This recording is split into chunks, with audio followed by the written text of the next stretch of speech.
diplomado y específicamente hoy que estamos hablando de capellanía. Pedimos que tu Espíritu Santo nos bendiga y que lo que hablemos hoy sea para tu gloria y tu honra en Cristo Jesús. Amén. Voy a compartir mi pantalla con ustedes. Al final de la clase tengo el teléfono de Guillermo, así es que ahí le voy a enviar la presentación de PowerPoint para que usted la tenga y me pueda seguir. El capítulo 3 de su manual habla sobre vicios, alcohol, tabaco y drogas. ¿Ok? Deben de leer el manual, ¿verdad? Obvio, de cajón. Las familias desunidas, matrimonios terminados, hijos abandonados, trabajos perdidos, pérdida de autoestima, el partimiento de la moral, enfermedad y finalmente muerte son solo algunos de los síntomas comunes de todo vicio. ¿Okay? Ahora, aquí quiero hacer una aclaración por el manual, ¿verdad? Aunque está en el manual de Mintz y el autor lo está abordando el tema, desde la perspectiva de la consejería bíblica, no creemos que exista la autoestima. Entonces, la autoestima es un concepto psicológico que implica que tú piensas, ¿qué es la autoestima? Pensar bien de ti. Nadie puede pensar bien de mí, de sí todo el tiempo. De hecho, la Biblia dice, nadie tenga más alto concepto de sí del que debe de tener. La Biblia habla de identidad. Entonces, no sé si a ustedes les di esta explicación que voy a dar, pero esta explicación es importante. Si ya la di, me recuerdan y la obviamos. Esto de dónde surge el concepto de consejería bíblica, ¿ya la expliqué aquí? ¿No? Ok, muy bien. Esto es importante. Todo lo que hacemos en la iglesia tenemos la tendencia ahora de llamarlo consejería bíblica. En los 90 le llamamos psicología pastoral o consejería pastoral. Pero ahora no importa el movimiento, todo se asume como consejería bíblica, pero no todo es consejería bíblica. Va la explicación. Hasta finales de los años 70 del siglo pasado, los pastores se negaban en Estados Unidos a tratar asuntos emocionales y preferían que los psicólogos y los psiquiatras lo hicieran. Jay Adams, que desarrolló una técnica en contra de este asunto, decía, los psiquiatras y los psicólogos se metieron en el patio trasero del pastor y están haciendo la chamba que le corresponde al pastor. ¿Qué hace este esfuerzo? Hace un esfuerzo, hay un esfuerzo de la iglesia cristiana de conciliar las teorías psicológicas con la Biblia. Y entonces, de ahí surge el término psicología pastoral, que es muy común. De hecho, hay un libro de Jorge A. León de psicología pastoral. Todo este movimiento de tratar de conciliar la psicología con la Biblia se le llama integracionismo. El 85% de todo lo que se llama consejería bíblica es integracionismo, es decir, tratar de conciliar las teorías psicológicas con la Biblia. Hay un montón, como en una línea política, izquierda, derecha y centro. Hay desde lo muy bueno o lo bastante decente al centro, hay lo muy extremista que trata que simplemente le pone citas bíblicas a los conceptos psicológicos, o el otro extremo que sataniza la psicología. ¿Ok? Entonces, recuerden que todas las ciencias han sido dadas por Dios y que todas deben de ser redimidas por la obra de Cristo. La psicología no está exenta de esto. Sin embargo, en un mundo caído tenemos que recordar que la psicología, las presuposiciones psicológicas no necesariamente son bíblicas porque vivimos en un mundo caído. ¿Ok? Entonces, es importante tener esto presente y es importante que en la psicología se habla de teorías psicológicas, es decir, no son ciencia comprobada al 100%. Entonces, es importante tenerlo presente. A todo esto llamamos integracionismo.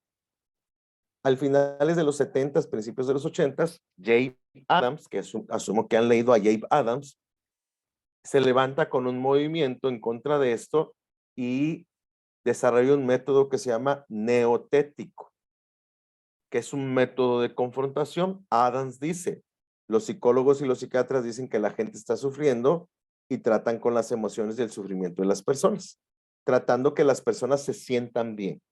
Depende de la teoría psicológica, es el enfoque, pero para reducirlo de manera simplista, es tu conducta está determinada por tu crianza, por tu religión, por tus padres, y entonces, como te sientes hoy, es culpa de tu crianza, de tu religión o de tu ambiente.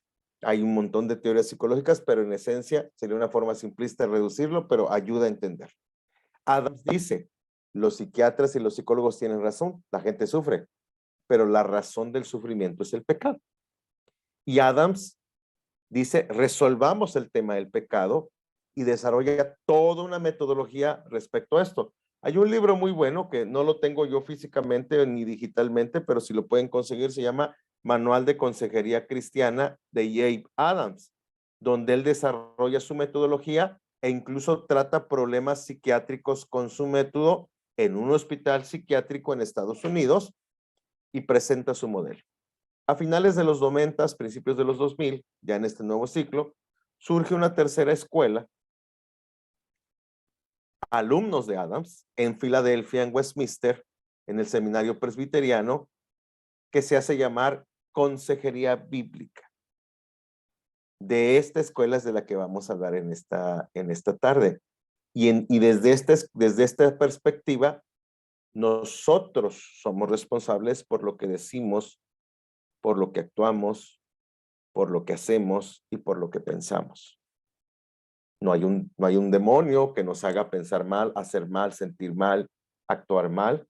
Soy yo responsable, yo decido y yo recibo las consecuencias de mi pecado.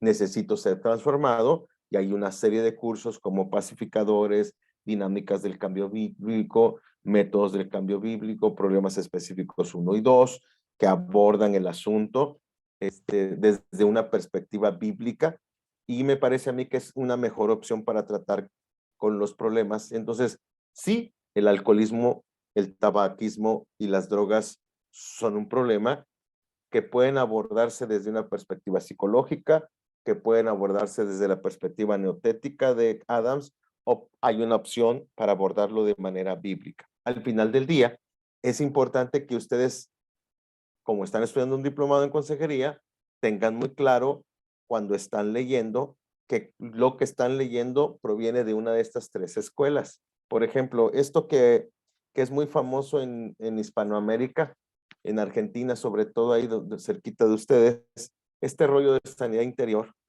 es integracionismo.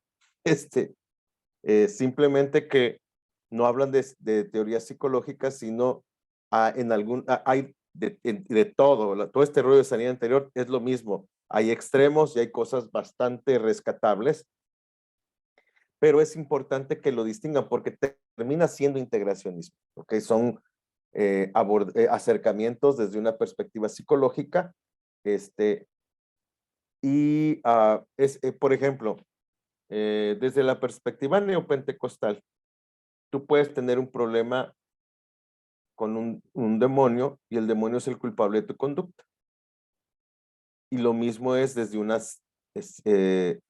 desde algunas teorías psicológicas. Por ejemplo, con algún psicólogo te diría, cuando te llenas de ira, hablemos de la ira, cuando te llenas de ira,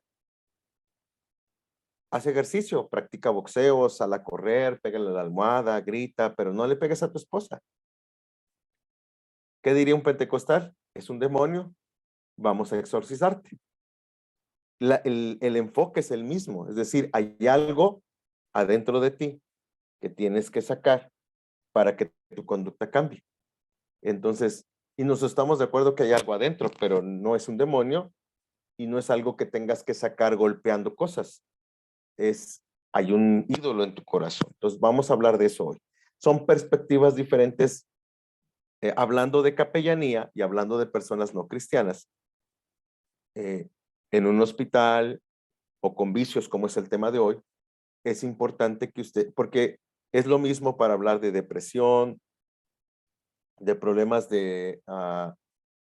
problemas alimenticios como gula, bula, estos que se vomitan, todos estos problemas alimenticios. Todos se tratan igual. Les voy a proporcionar lecturas sobre cada uno de estos problemas, desde esta perspectiva bíblica, para que usted tenga el material, pueda estudiarlo y pueda tratar de responder. Bien, entonces, esto salió por este asunto de que en el manual habla de este concepto, que no creo que sea un concepto bíblico, de la autoestima, ¿ok? Entonces, pero aquí está en el manual, entonces solo es para tratar de tenerlo. El autor del manual define algunas cosas, como el vicio. El vicio es un hábito o práctica que se considera inmoral, depravado o desgraciadamente o degradante para una sociedad.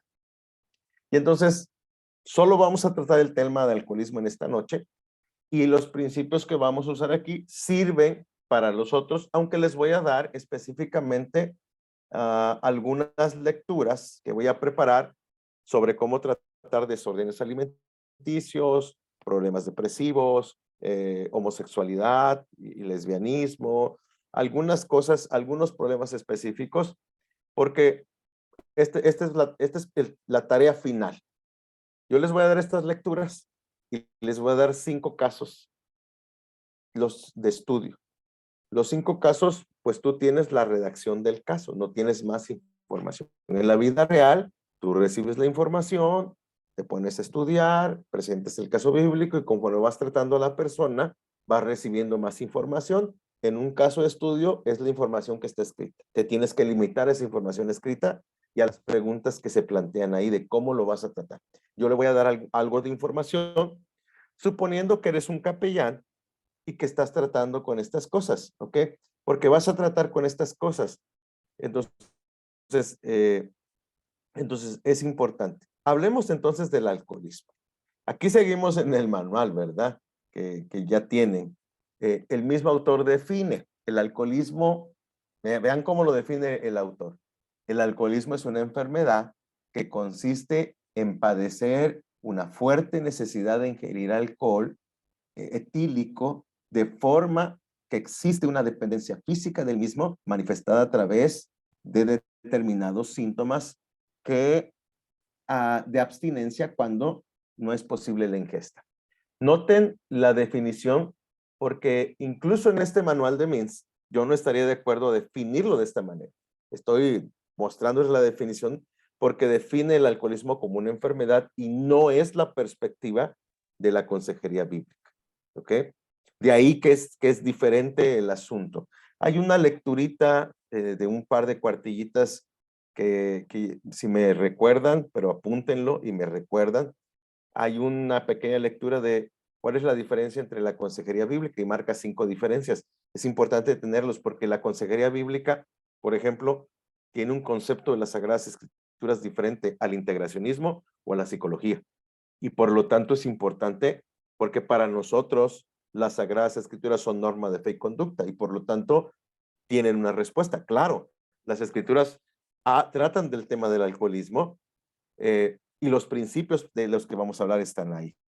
Entonces, y eso lo podemos usar como un modelo. Otra cosa que podría darles, si me recuerdas, hermano Guillermo, escribí un comentario a Filemón.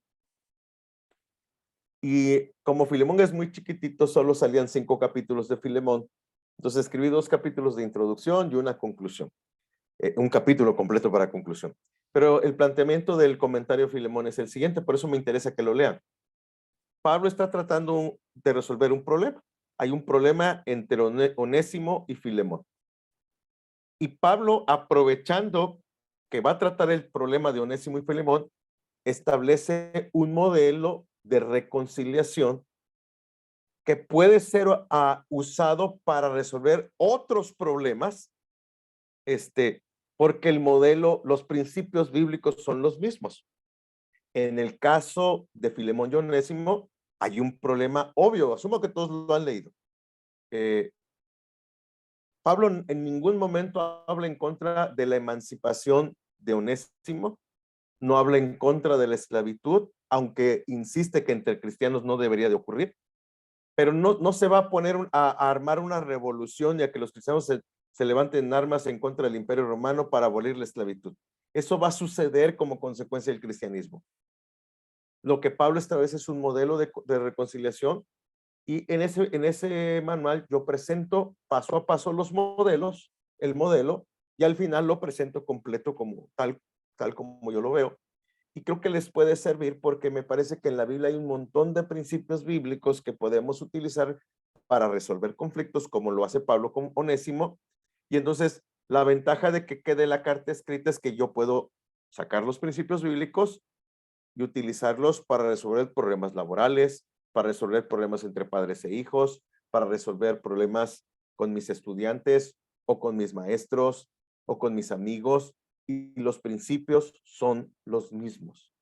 Entonces recuerde, desde la perspectiva de la capellanía, usted le está presentando los principios bíblicos a las personas porque usted es un capellán cristiano o un consejero cristiano y no es psicólogo y no psiquiatra, y entonces nosotros presentamos los principios bíblicos. Ese es el asunto donde debe de haber una distinción muy evidente entre lo que hacemos nosotros y lo que hacen. Bueno, entonces aquí está la definición. El mismo autor sigue diciendo, el alcohol tiene control sobre los límites de su consumo y suele ir elevando a lo largo del tiempo en su grado de tolerancia al alcohol. Y el autor presenta este asunto, como la Biblia trata sobre la embriaguez individual y habla de la embriaguez de Noé, y también se hablan de otros borrachos en la Biblia como Lot, Nabal, Usías, Amón, Ela, el rey de Israel, y Ben-Hadad de Siria. Y ahí están los pasajes bíblicos. Yo les mando el PowerPoint. Ahora, Jesús advirtió a sus seguidores contra la embriaguez porque eso los dejaría sin la preparación necesaria para encontrarse con él en su segunda venida. Y ahí está la cita bíblica. Pablo reprendió a los corintios recién convertidos del paganismo por embriagarse con la Santa Cena, lo que implicaría que la Santa Cena se hacía con vino, ¿verdad? Amonestó a los romanos con respecto a la embriaguez y advirtió a los gálatas de caer en este vicio porque impide a la persona entrar en el reino de los cielos. La embriaguez ha sido un problema grave desde la antigüedad. El mal de las borracheras es condenado en la Biblia y está claramente mencionada como un vicio, y ahí están las citas bíblicas, y no permite que uno esté preparado para la venida del Señor. Ahora, aquí vamos a empezar desde esta perspectiva bíblica. Todo esto no está en su manual, pero van a recibir el PowerPoint, así es que no se preocupe si no logra tomar todas las notas, no se preocupe. Al final de la clase inmediatamente le mando la presentación a Guillermo y le pido que le haga llegar a todos ustedes. Pecado o enfermedad. Del punto de vista que adoptes, tiene implicaciones en la manera en la que tratas con este asunto. Y entonces, ¿por qué razón hoy la perspectiva de enfermedad es la que tiene más influencia? Sería una pregunta genuina. Hay una razón de mucho peso. El profundo deseo de beber se siente como si fuera una enfermedad. Pareciera que cuando hay bebidas alcohólicas al alcance de la mano, hay también algo que toma el control de nuestra vida. Para los que nunca han tenido este problema, es fácil decir que el alcoholismo es una decisión consciente y libertina. Pero para los que tienen ese problema, no se trata de una decisión, es cualquier cosa menos una decisión. Y si hubiera una decisión, pareciera que la enfermedad, si es que es enfermedad, es la encargada de tomar. Ahora, el idioma que se usa para el alcoholismo describe bien esta experiencia. Lo preferible es el tratamiento en el hospital a cargo del personal médico. ¿Por qué? Porque tienen una perspectiva de que es una enfermedad. Una vez que uno es alcohólico, siempre será un alcohólico. No hay cura posible. Solo un trago y ya está borracho. Otra expresión. La que está hablando es la enfermedad. Tal vez pronto haya tratamientos médicos, Usted no eligió esto, ¿Almorzaste así tú? que solo puede ser una ¿Farmacia? enfermedad. Todas estas respuestas presentan una ¿No te fue ayudar tu padre? perspectiva ¿No te fue ayudar tu diferente. padre? Les voy a pedir que apaguen ese micrófono para Ya. que no se nos vicie la clase, por favor. Todas estas declaraciones hablan desde esta perspectiva de considerar el alcoholismo como una enfermedad. Ahora, esta perspectiva es la metáfora que prevalece en nuestra cultura, tanto para el problema como para las soluciones. Porque si la perspectiva es que es una enfermedad, entonces la tratamos como una enfermedad. ¿Ok? Y no tratamos el pecado y no tratamos una solución bíblica porque es una enfermedad. Es una gripa, si es un virus, pues me tomo un antiviral y entonces trato la enfermedad, pero es algo externo a mí que entra en mi cuerpo.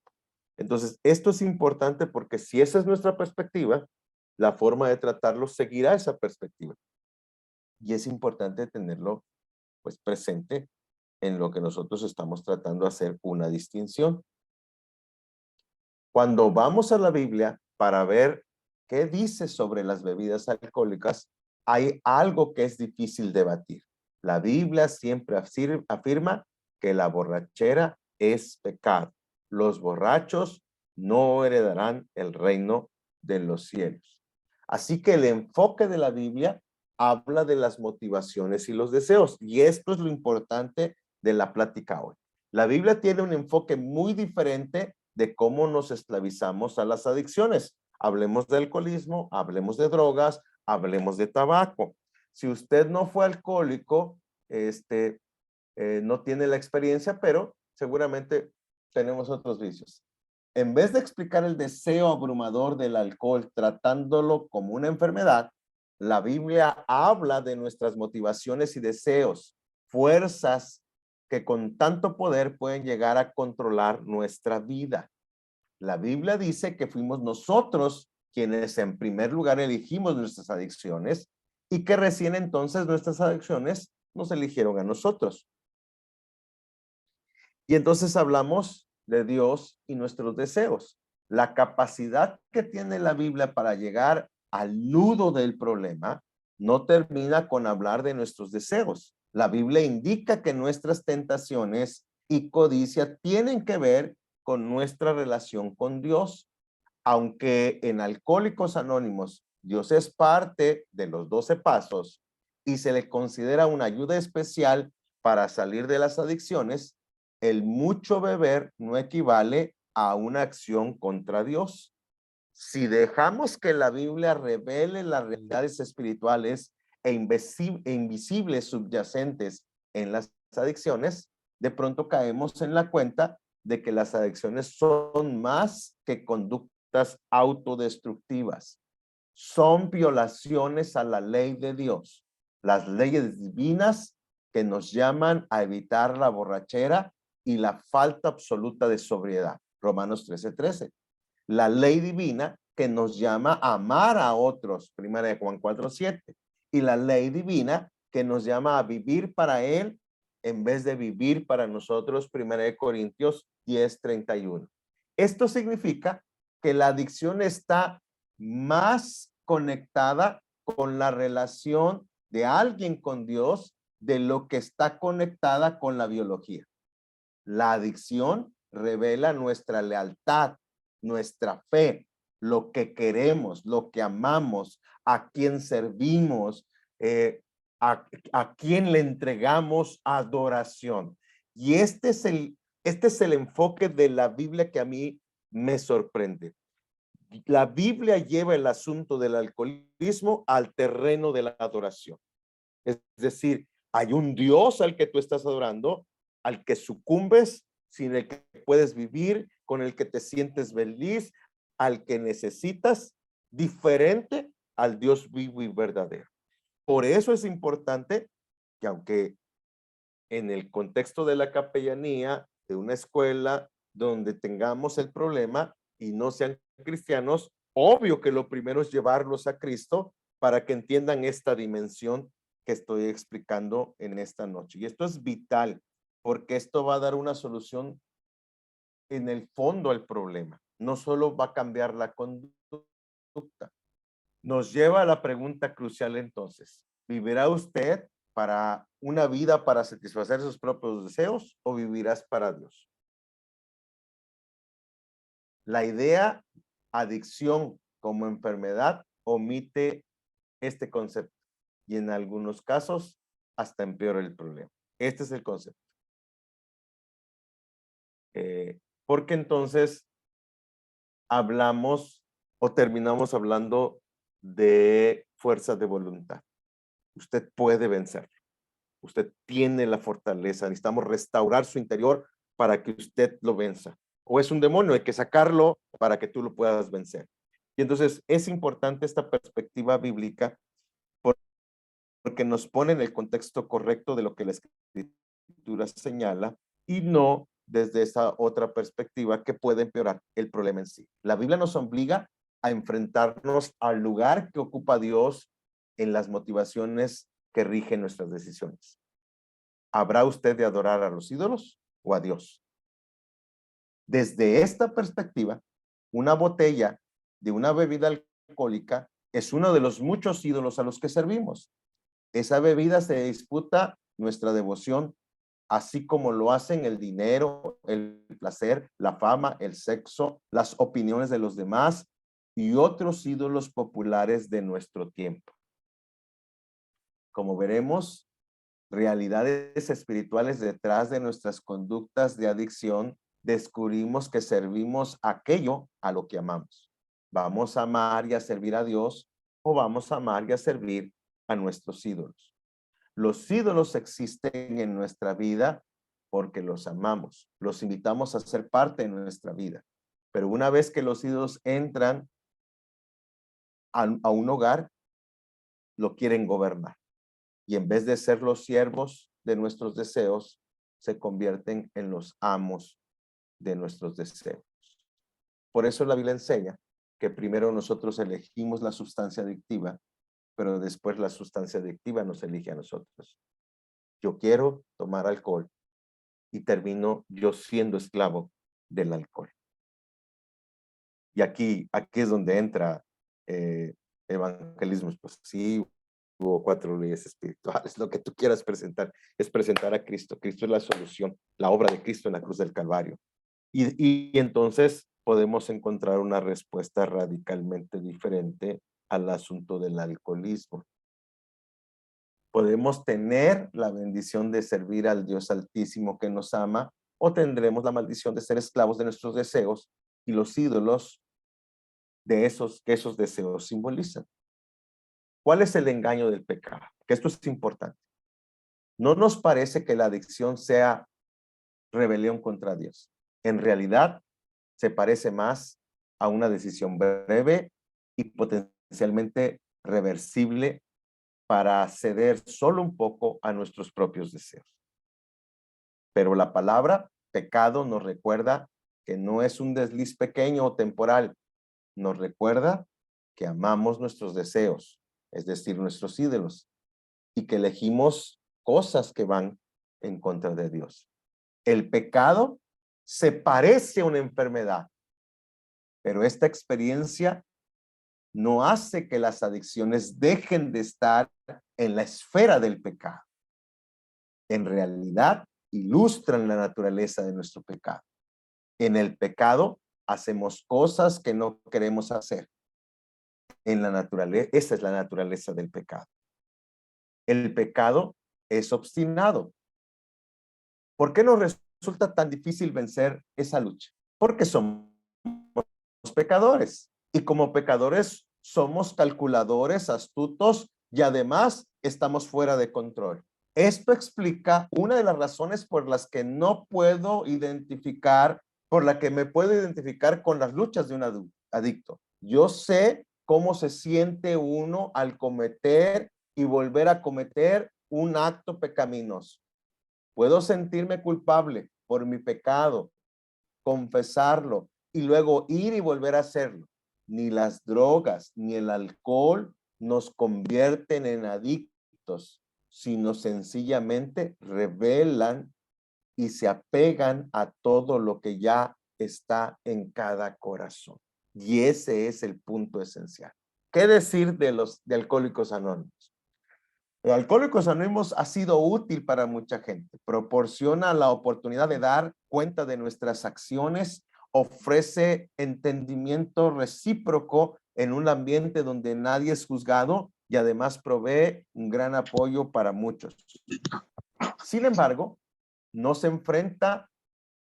esfuerza, por dar respuestas bíblicas para los problemas de la vida. Como resultado, Alcohólicos Anónimos necesariamente tiene problemas.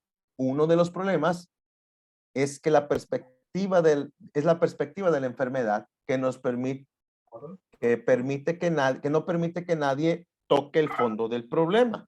El segundo problema que hace débil a Alcohólicos Anónimos es su teoría sobre el cambio, porque el cambio no revela la naturaleza de la conducta adictiva que se opone a Dios. Y la tercera debilidad de Alcohólicos Anónimos es que Jesús se convierte en una opción, porque al final no dependemos de la obra de Jesús, sino si soy musulmán, pues de Alá, y si soy budista, de Buda, y siempre habrá una opción, porque no es radical en su cosmovisión divina, sino se abre a muchas opciones. Ahora, ¿cuál es la propuesta para cambiar? Sugiero que reconozcamos que la adicción es un desorden en la adoración. Y esa sería nuestra definición. La adicción, alcoholismo, drogas o tabaquismo o cualquier otra adicción es un desorden en la adoración. Al reconocer esto, obtenemos una nueva perspectiva en nuestro corazón y en nuestra relación con Dios. Esta perspectiva de cambio nos recuerda que estamos en la batalla entre la adoración a Dios y la adoración a nosotros y a nuestros deseos, Explica por qué nos sentimos tan culpables luego de una noche de desenfreno y cómo no tenemos que esperar a curarnos físicamente para que haya un cambio duradero. Hay una gran esperanza en la confesión del pecado, en la fe en la que Jesús perdona pecados y en la obediencia. Y aquí voy a explicar algunas cosas. No sé si algunos de ustedes fue alcohólico y no sé si han escuchado esto de que yo dejé de tomar de un día para otro porque Cristo me sanó. Y eso es obvio. Y eso sucede. Y les cuento mi experiencia, yo fui alcohólico, de esos que se quedan tirados en la calle. Y yo crecí en un hogar cristiano. De hecho, a mí me enseñó a tomar mi papá. Entonces, pero explico esto ¿por qué? Porque el arrepentimiento, la fe, la obra de Cristo tienen poder para cambiar mi vida y mi adicción, reconociendo que debo de adorar al Dios vivo y verdadero y dejar de adorar mis deseos. A veces eso es un proceso, pero a veces es una decisión radical que Dios puede hacer en nuestras vidas. No es magia, es gracia. Entonces, Dios lo hace y lo hace de formas diferentes en cada uno de nosotros. Hay alcohólicos que tomarán un proceso. Y es como todo pecado. El alcoholismo es como cualquier otro pecado. Lo que pasa es que nosotros en la iglesia cristiana tratamos el alcoholismo, las drogas y el tabaquismo porque hacemos reducciones no bíblicas. Ser cristiano es no fumar, no tomar y no bailar. Y entonces, como consecuencia, ser cristiano es ir a todos los cultos de la iglesia, leer muchos capítulos de la Biblia y estar todo el día metido en la iglesia. No estoy diciendo que leer la Biblia, estar en la iglesia y estar en las actividades de la iglesia sea malo. Pero les cuento mi experiencia. Yo fui a Alcohólicos Anónimos y yo dejé por un tiempo el alcoholismo, pero me volví adicto al tabaco, porque cambié un vicio por otro. Mi conducta, el ídolo de mi corazón no cambió, cambió el Dios al que adoraba. Entonces, solamente Cristo puede derribar los cielos del corazón, los visibles y los que están atrás. Hay un muy buen libro que no les podría regalar porque no lo tengo en PDF, pero que podrían comprar, que se llama Dioses Falsos, del pastor Tim Keller. Les invito a leerlo. Tim Keller en este libro explica él habla de los ídolos de forma y los ídolos de fondo. Cuando habla de los ídolos de forma, habla del amor al dinero, del alcoholismo, del tabaquismo, de las cosas que ves. Pero atrás de las cosas que ves, hay ídolos más fuertes y más arraigados. Y él lo explica hablando de Zaqueo. Zaqueo es un judío que decide trabajar para el imperio. Y decide cobrar impuestos. No solo es un cobrador de impuestos, es un jefe de cobradores de impuestos de una región y por lo tanto tiene a su cargo tropas. Así que Zaqueo ama el dinero, porque ¿qué haría que alguien tome un empleo donde todos sus vecinos lo consideran traidor de la patria, lo consideran hereje y lo consideran un mal hombre? ¿Qué haces que tomas un empleo así? Pues el amor al dinero. Es obvio que Zaqueo ama el dinero. Es obvio que Zaqueo ama la imagen, que la gente lo salude y lo respete, pero yo les aseguro que a Zaqueo la gente lo saludaba. Buenos días, buenas tardes, don Zaqueo, pero de frente, de frente, pero se volteaba y seguro decían, este es un ratero, ¿verdad? Como a veces hacemos nosotros con los políticos, los saludamos, pero no decimos que somos rateros, ¿verdad? Y entonces es interesante porque él quiere ver a Jesús, pero él quiere una relación con Jesús de multitud. Por eso no estoy en contra de las mega church, ¿verdad? Puede haber relaciones genuinas en una mega iglesia, pero el problema de las mega iglesias es que tú llegas a una mega iglesia y nadie se enteró que fuiste, porque nadie te conoce, ¿no? Nadie te tiene que conocer. Cantas, adoras, te gritas, lloras, das tu ofrenda y nadie se enteró que fuiste. Y en una iglesia, que es un organismo vivo, eres parte de una comunidad. Zaqueo quiere una relación de multitud. Se sube un sicómoro, lo quiere ver pasar, se va a dar un par de golpes de pecho, feliz. Ahora, Zaqueo tiene poder económico, tiene poder político y tiene poder militar. ¿Usted cree que Zaqueo no pudo forzar una reunión privada con Jesús? Claro que pudo. Tiene el dinero, tiene el poder y tiene el ejército.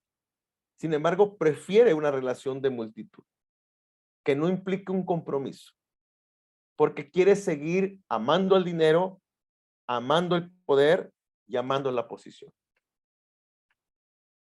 Cuando Jesús pasa por el sicómoro, lo mira hacia arriba y le dice, Zaqueo, desciende, porque ha llegado la salvación a tu casa. Tal vez usted y yo hubiéramos dicho, chaparro, ladrón, mentiroso y embustero, baja. Y hubiera sido correcto. O sea, no está señalando algo que no era verdad, pero Jesús no lo hace. Le presenta el evangelio y cuando Jesús derriba los ídolos que se ven, también derriba los ídolos que no se ven. ¿Qué ídolos no se ven? Se ve el amor al dinero, pero no se ve el control. Se ve la imagen, pero no se ve la necesidad de aceptación que Zaqueo tiene. Cuando Jesús le dice, Zaqueo, baja, porque hoy me quedo en tu casa, Zaqueo ya no necesita controlar nada, porque ahora el Rey de Reyes, del Señor de Señores, ha venido a ser parte de su vida y a vivir en su corazón.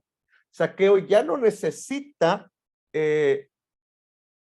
sentirse aceptado, porque el Rey de Reyes lo ha aceptado y ha entrado a su casa. Cuando Jesús derriba los ídolos de atrás, los ídolos de forma caen. ¿Cómo? ¿Cómo nos damos cuenta que cayeron? Por las dos promesas que hace Zaqueo. Zaqueo le dice a la multitud, si he defraudado a alguien, le voy a pagar lo que le defraudé, le voy a dar 4 veces lo que le defraudé.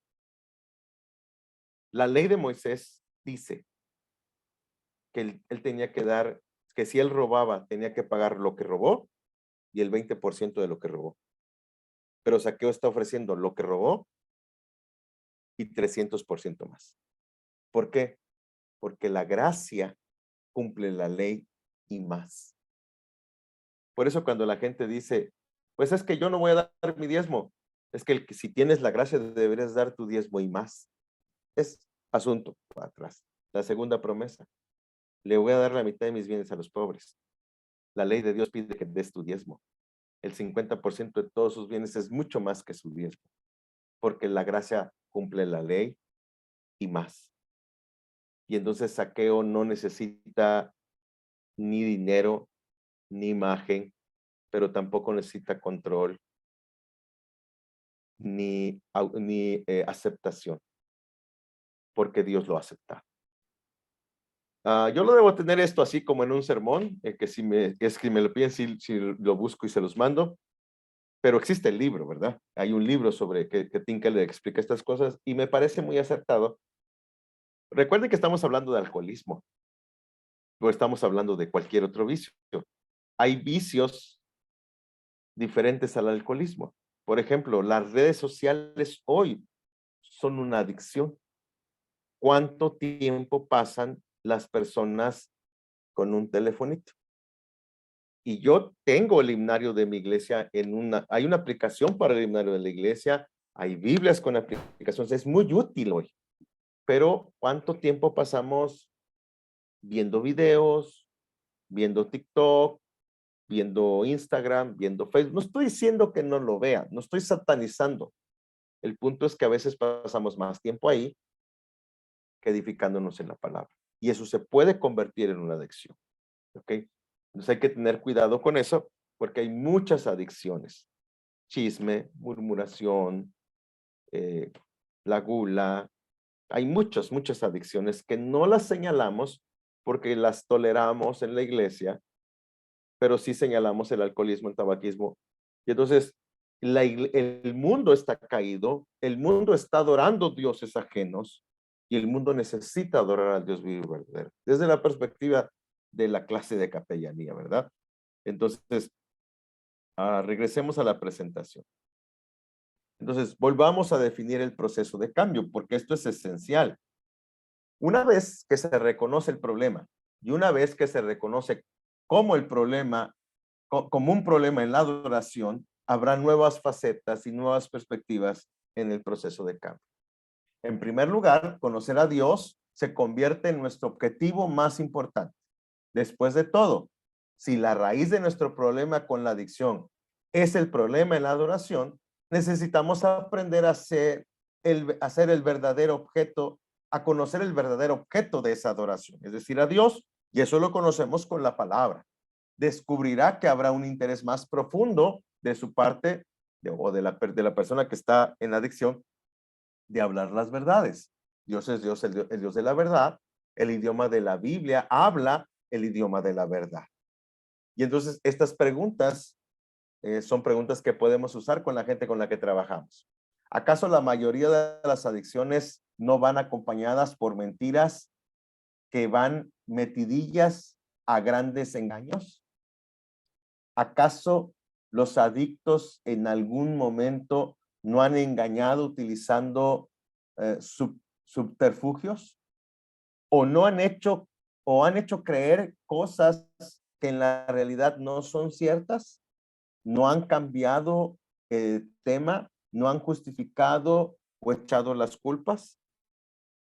A primera vista, estas mentiras no parecen gran cosa, especialmente cuando se les compara con el uso de drogas peligrosas.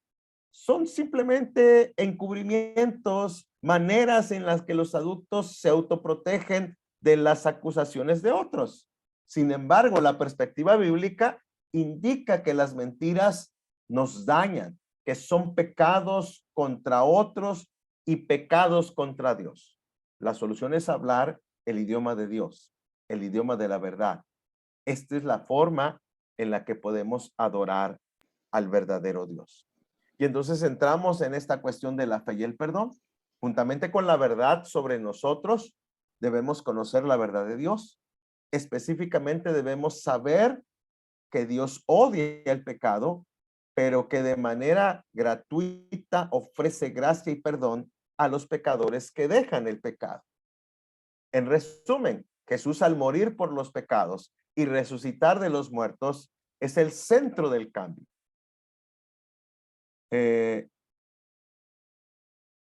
Confiamos y ponemos nuestros ojos en Jesús y así creemos en Él. Él pagó el castigo por nuestro pecado y se deleita en darnos el poder para luchar contra el pecado. La segunda razón por la que usted puede tener dudas para creer que Dios le perdona es que en realidad usted no está tomando en serio el pecado. Usted sabe lo que Dios dice, pero no desea obedecer. Usted necesita ser consciente de que el método bíblico para el cambio no hace necesariamente que la vida sea más fácil. Lo que sí hace es equiparnos para la batalla.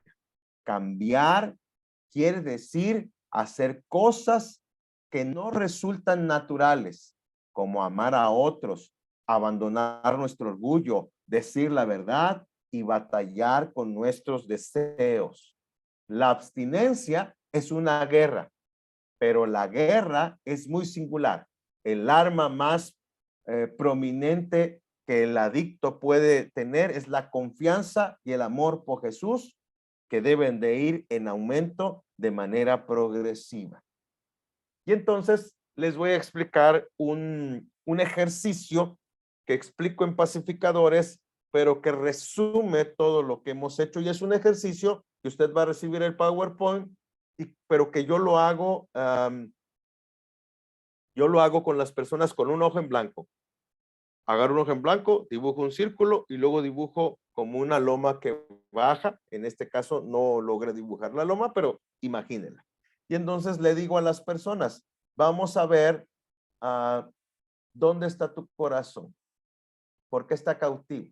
Y entonces dibujo un círculo que llamo el círculo de fe y dibujo al mismo tiempo una caída como una loma que llamo la loma resbalosa de la desesperación. Arriba del círculo de fe y la loma resbalosa de la desesperación está el deseo. Es decir, yo quiero. Los deseos, hermanos, no tienen que ser malos. De hecho, el 85% de los deseos son genuinos y buenos. Yo deseo sentirme bien. Yo deseo no sentir dolor. Yo deseo no sentir temor, miedo, angustia. No quiero recordar la pérdida. Muchos de los problemas del alcoholismo es que a veces estás luchando con una decepción, con un dolor, y no quieres sufrir. Yo no quiero sufrir. Yo no quiero recordar.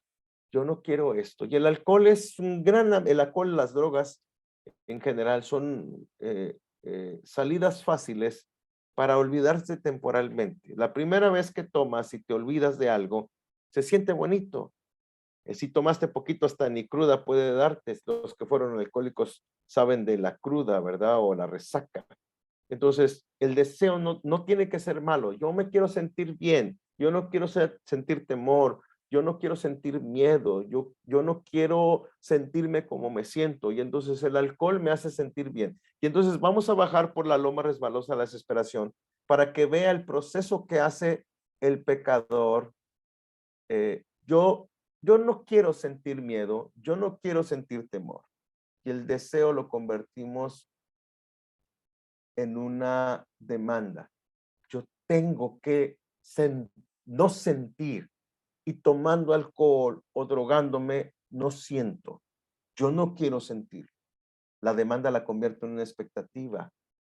Los demás deberían de entender por qué tomo, porque me hace sentir bien a mí, porque ya no tengo dolor. La expectativa la convertimos en una desilusión, porque el alcohol progresivamente nos va degradando física, emocional y espiritualmente, y la demanda la convertimos en un castigo. Y entonces pasamos, y ahí voy a explicar el castigo, pasamos de la cerveza y combinamos el brandy, el whisky, y luego empezamos a combinar brandy, whisky, vodka, y luego ya no es suficiente, y empezamos con una cerveza, seguimos con un brandy, seguimos con el whisky, seguimos con el vodka, y ya no es suficiente. Y entonces fumo marihuana. y luego la marihuana no es suficiente y me meto que cocaína y ya no es suficiente porque nunca será suficiente. Siempre habrá algo más fuerte. Y ese es el progreso de cómo castigas tu cuerpo. ¿Ok? ¿Qué deberíamos de hacer? Porque ese es parte del proceso cuando trabajas con un adicto. Tu deseo lo tienes que llevar a la palabra de Dios. Y la palabra de Dios tiene una respuesta. Dios quiere que te sientas bien, pero no tomando o drogándose, porque la Biblia habla de que Dios debe de ser el centro de tu corazón. Y la palabra de Dios tiene para ti una promesa. Vengan a mí los que están trabajados y cargados, que yo os haré descansar. La promesa es que Él te va a hacer descansar. Pero hay algo que tienes que hacer. Es algo que tienes que obedecer. Tienes que ir a Jesús. Tienes que confiar en Jesús. Tienes que dejar que Él sea el centro de tu vida. Y si tú vienes a Jesús, la promesa de hacerte descansar traerá esperanza un día a la vez. Y hoy vivimos, hoy sin el alcohol, hoy confiando en Cristo, hoy descansando en su gracia, y la esperanza no avergüenza. Y pues pueden usar esto. Van a recibir el PowerPoint con así como sale como está aquí, le dan un clic, un clic y va saliendo todo. Y lo pueden explicar y lo pueden usar para casi cualquier cosa. Bien, explico esto ¿por qué? Porque es importante que usted trate el asunto de manera bíblica. Es importante, quiero que lean capítulos 2, 3 y 4, que sepan las cuestiones técnicas, por qué el mundo lo llama enfermedad, por qué el mundo lo llama vicio. En el manual del curso el autor trata de las consecuencias del alcoholismo, de las consecuencias de la adicción, las consecuencias médicas, y es información que es importante. Como capellán tienes que tener la información médica, la cuestión de la adicción, tienes que conocer las drogas, tienes que no las pruebe, ¿verdad? Sino conocerlas teóricamente, porque no vayan a andar probando ahí diciendo que yo les dije que vayan a probar, ¿verdad? Te tienes que saber. Pero creo que el método bíblico siempre es más efectivo. Creo que la palabra de Dios siempre es más poderosa y creo que debemos de tratar los asuntos de manera bíblica. Así es que no voy a tratar otras adicciones, pero yo usaría el mismo principio para tratar con la depresión, para tratar con la autoestima, para tratar, si es que queremos tratar con autoestima. Yo no hablaría de autoestima, hablaría de identidad. Pero es importante. Entonces, la próxima semana voy a hablar más de este asunto, de principios de consejería bíblica, de algunos tips, de algunos ejercicios, pero al final de la clase les voy a enviar 5 ejercicios y les voy a enviar algunas lecturas. Les voy a enviar esta lectura. Esta es una lectura, de hecho, esto que les acabo de presentar, el doctor Elwech, doctor en teología y maestro de consejería en Westminster, en Filadelfia, escribe este artículo y él lo escribe como una carta a un alcohólico. Lo que yo le he presentado son los principios que él presenta en este artículo, pero él lo escribe a manera de carta. Entonces, como que lo está platicando con alguien, ¿verdad? Entonces, van a leer los artículos y van a tratar de responder su trabajo final es presentar los 5 ejercicios resueltos. ¿Ok? Y entonces, con sus citas bíblicas, con la perspectiva, se los voy a mandar en Word para que se los envíen a todos en Word para que ahí mismo contesten, ¿verdad? Su trabajo final es hacer los 5 ejercicios desde una perspectiva bíblica. Recuerden que estamos hablando de capellanía. Cada uno de estos ejercicios obviamente yo ya los adapté al lenguaje mexicano y entonces, por ejemplo, un ejercicio dice, alguien sale de la zona purépecha y llega a tal lugar desde Michoacán, porque la zona purépecha está en Michoacán, o la persona va a Chiapas. Entonces, voy a pedirle a Guillermo que haga una pequeña edición de los lugares. Por ejemplo, entonces hables de la zona, no conozco las zonas en Chile, del distrito 1, distrito 2, o viene de tal estado, un estado aquí en México es entiendo que ustedes están por distritos del 1 al 5, del 1 al 7, no Regiones, sé, son regiones. regiones. Entonces, Sí. en México les llamamos estados a las regiones. Y entonces, le hagas la edición de los sitios para que sea más chileno, ¿verdad? Pero el caso como tal es la descripción de alguien que te cuenta un problema. Entonces, trabájenlos. Cada uno debe de trabajar los 5 ejercicios, contestarlos con las herramientas que doy hoy y con las herramientas que voy a dar la próxima semana. Y les voy a dar 2 semanas después de la próxima semana para que manden los ejercicios. Me los van a mandar por correo electrónico a mi correo. Anoten mi correo, Esaú Reyes en minúsculas, @mins.edu. Ese es el correo al que me lo van a enviar. Esaú Reyes en minúsculas, Reyes con Y, Esaú Reyes @mins.edu. A ese correo me van a enviar. Tengo otros correos, voy a cerrar todos mis correos.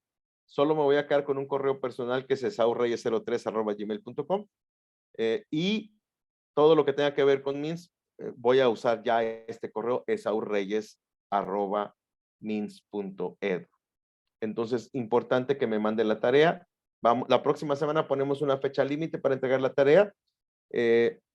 No quiero que lean más que los artículos, y los artículos que le voy a mandar son solamente una ayuda para resolver alguno de los ejercicios de caso. Otros ejercicios de caso, vas a usar los principios que ya usé. Le voy a mandar el libro de Filemón como un respaldo también, para que tengas un poco de bibliografía y veas cómo yo lo hago. Al final, hermanos, recuerden que la capellanía es el ejercicio de lo que tú haces como pastor o presbítero en una iglesia a la comunidad, ¿ok? Entonces, no todos seremos capellanes formales o oficiales del ejército o de una escuela, pero sí todos tenemos una formación teológica y lo que tenemos que enseñarle a la gente es a responder de manera bíblica. Por ejemplo, si algún momento les toca a ustedes ser capellanes en una institución, utilicen herramientas que son bíblicas, pero que no necesariamente parecen bíblicas. Por ejemplo, las crónicas de Narnia, son que las conocen. Los 7 libros de las crónicas de Narnia son escritos por el más grande teólogo del siglo XX, C.S. Lewis. Entonces, todas las crónicas de Narnia tienen aunque son novelas, tienen un trasfondo bíblico, teológico, reformado, conservador, que pueden usarse. De hecho, el primero de las crónicas de Narnia es hasta película, cuando matan al león y el león resucita, obviamente que está hablando de Cristo, ¿no? Entonces, pero es importante que hay muchas cosas que se pueden usar. Por ejemplo, algunos de ustedes ya tomó pacificadores conmigo, y pacificadores se puede usar quitando las citas bíblicas, se puede usar para ayudar a gente no cristiana fácil.